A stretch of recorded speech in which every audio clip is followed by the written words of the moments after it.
তো হচ্ছে রথযাত্রা এবং রীতি অনুযায়ী সেই শোভাযাত্রায় অংশ নিচ্ছেন ভক্ত এবং অনুসারীরা এবং রথযাত্রা উপলক্ষে বিভিন্ন জায়গায় সপ্তাহব্যাপী রথ মেলাও বসেছে। এই সব বিষয় নিয়ে আমরা যেতে চাই একটু চট্টগ্রামের সহকর্মী হোসাইন জিয়াদ রয়েছেন এবং রাজশাহীতে আছেন সহকর্মী মাসুমা আক্তার। শুরুতেই হোসাইন জিয়াদ, আপনার কাছে জানতে চাই যে এই যে রথযাত্রা উপলক্ষে পুণ্যার্থী ভক্তদের অংশগ্রহণ কেমন দেখছেন এবং কি কি আয়োজন চট্টগ্রামে থাকছে?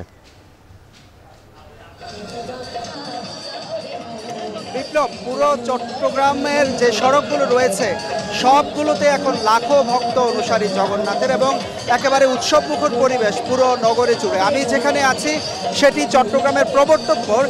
এখানে ইস্কন মন্দির সহ চট্টগ্রামে মোট 3টি রথযাত্রা আজকে বের হচ্ছে এবং প্রত্যেকটি রথযাত্রায় হাজার হাজার অনুসারী আসলে যোগ দিয়েছেন। শুধু চট্টগ্রাম নগরী নয়, আশেপাশে যেসব উপজেলা রয়েছে, যেসব জেলা রয়েছে, সেই জেলা উপজেলাগুলো থেকে নানান সাজ পোশাকে আজকের এই রথযাত্রায় তারা যোগ দিয়েছেন এবং ঢাক ঢোল বাদ্যের তাল, নানান রকম পতাকা, বিভিন্ন রঙের পোশাক থেকে শুরু করে নানান রকম পৌরাণিক সাজ আমরা দেখতে পাচ্ছি নগরে জুড়ে এবং ছোট ছোট ট্রাকে করে ভক্তরা এসেছেন।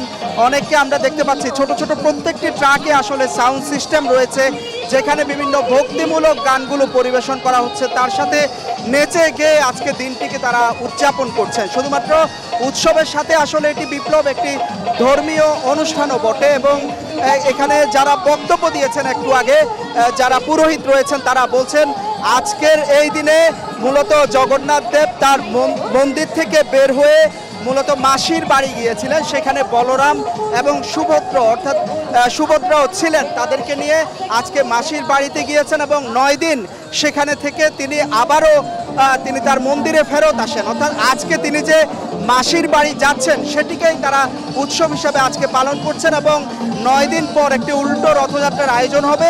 এই 9 দিন জুড়ে নানান রকম ভক্তিমূলক অনুষ্ঠানগুলো রয়েছে, ধর্মীয় আচার অনুষ্ঠান আসলে হিন্দু ধর্মাবলম্বীরা পালন করবেন। আপনি দেখছেন যে হাতি সহ বিভিন্ন, হাতিকে বলা হয় জগন্নাথের বাহন, সেই বাহনটিও আনা হয়েছে সড়কে। এভাবে করে সেজে আসলে সবাই এসেছেন এবং শিশু থেকে বৃদ্ধ থেকে শুরু করে সমস্ত বয়সী মানুষকে আমরা দেখতে পাচ্ছি।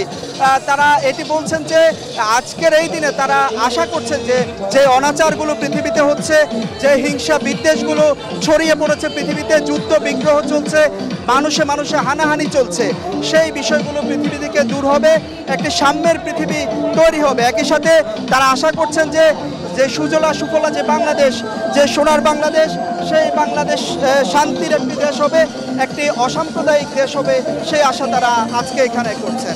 বিপ্লব। জি হোসাইন জিয়াদ, চট্টগ্রামে দেখছিলাম যে রথযাত্রায় একরকম ঢল পড়েছে পুণ্যার্থী এবং ভক্তদের। যেতে চাই রাজশাহীতে মাসুমার কাছে। মাসুমা, দেখতে পাচ্ছি আপনি একটা মেলাতে রয়েছেন এবং পিছনে বেশ সুন্দর সুন্দর তৈজসপত্র দোকান দেখা যাচ্ছে। সব মিলে দোকানপাটের সংখ্যা কেমন রয়েছে এবং দর্শক বলেন বা ক্রেতা বলেন তাদের উপস্থিতি কেমন?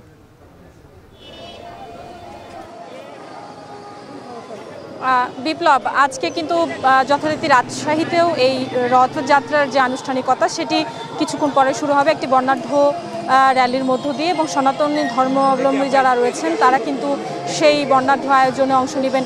এর পাশাপাশি যদি বলি, গতকাল থেকেই কিন্তু দেশের বিভিন্ন প্রান্ত থেকে রাজশাহীর এই রথযাত্রাকে ঘিরে একটি রথমেলা যেটি বসেছে, সেই রথমেলাতে যে প্রস্তুতি সেটিও কিন্তু নিয়েছেন। এখানে ব্যবসায়ীরা এসেছেন দূর দূরান্ত থেকে, দেশের বিভিন্ন প্রান্ত থেকে, বগুড়া, দিনাজপুর, সৈয়দপুর, এছাড়া ঢাকার ব্যবসায়ীরাও এসেছেন এখানে। এই রথযাত্রাকে ঘিরে যে রথমেলাটি প্রতি বছরই হয় রাজশাহীতে, এই যে কল্পনা হলের মোড় থেকে শুরু করে এই রথযাত্রা যে মেলাটি বসে, এই মেলাটি কিন্তু সাগরপাড়া তলা মোড় পর্যন্ত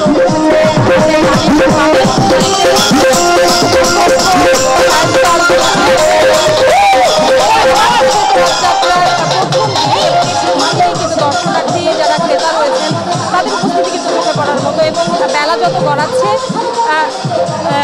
বেলা যত গড়াচ্ছে অর্থাৎ যত সন্ধ্যা গুনিয়ে আসবে ততই কিন্তু ক্রেতা দর্শনার্থীদের ভিড় আসলে জাঁকজমকপূর্ণ হবে বলছেন কিন্তু ব্যবসায়ীরা। তবে গতকাল থেকেই কিন্তু তারা প্রস্তুতি নিয়েছিলেন এবং এই মেলাকে ঘিরে তাদের স্টলগুলো কিন্তু তারা সুসজ্জিতকরণের যে কাজ সেটি এখন পর্যন্ত করছেন।